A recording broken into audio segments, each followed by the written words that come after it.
Hello again, my friends. Welcome to Indian Story Read Along. As you can see, I am dealing with one of my very old books today. And I didn't even know what the name of the story was. So it took me some time. I had to go on the internet and kind of like look it up based on what was going on in this story. But the story's title, even though I may have torn my own book as a child, is called The Messenger Who Ran Away. And so this is from an old Tinkle. I don't even know the date on this Tinkle issue. It's one of their every 2 weeks fortnightly issues. And it's number 31, but I don't know when the date is on it. It's so old. It's so long ago. But anyway, this is a super funny story, and I loved reading it and rereading it as a little girl. The Messenger Who Ran Away.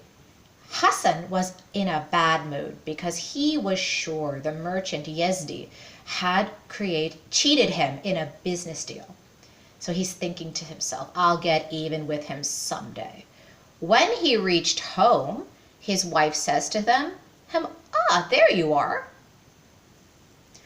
The wife says to him, your friend Ali came to say that he will not be coming to lunch, but I had already cooked before he came. Now, what are we going to do with so much food? Hassan says, well, what have you cooked? And then she says, biryani. Ooh, biryani's awesome. And then Hassan's like, I'll eat all of it. Same, I would eat all of it. Then he sees that cage in the corner and he says, whose rabbits are those? And his wife says, oh yes, Ali brought them for you. So he stopped by, couldn't stay for lunch, but dropped off the rabbits.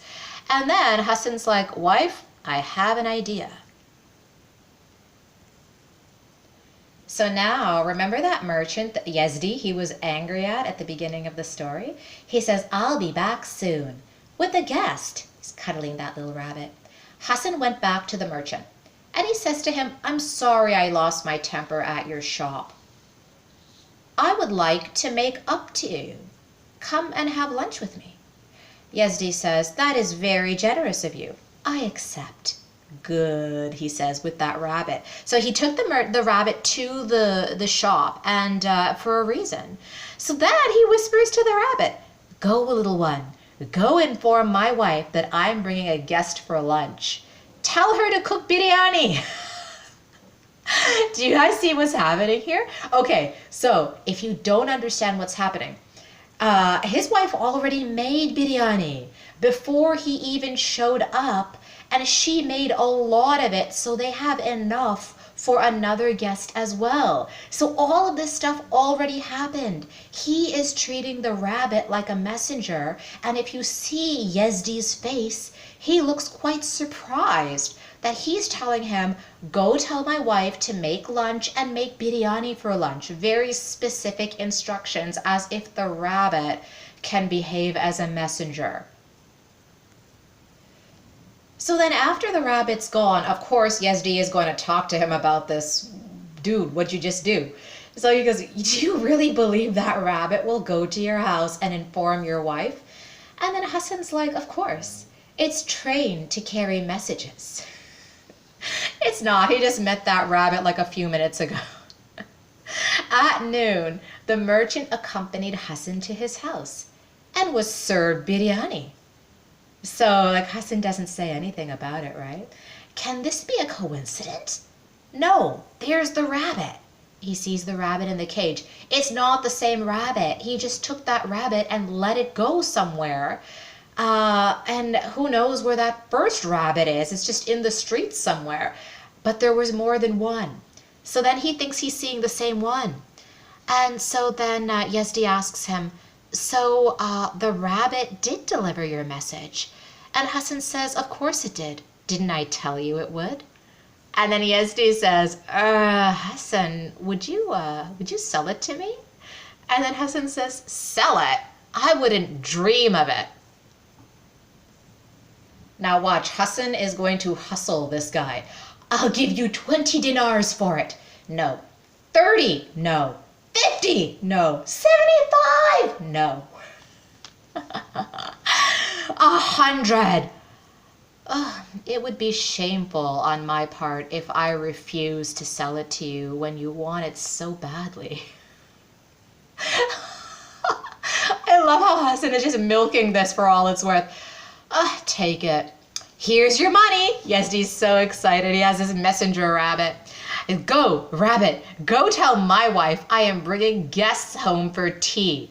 Tell her to make some sweets. So, of course, when you got a new toy, you want to show all your friends, right? And grown-ups are no different.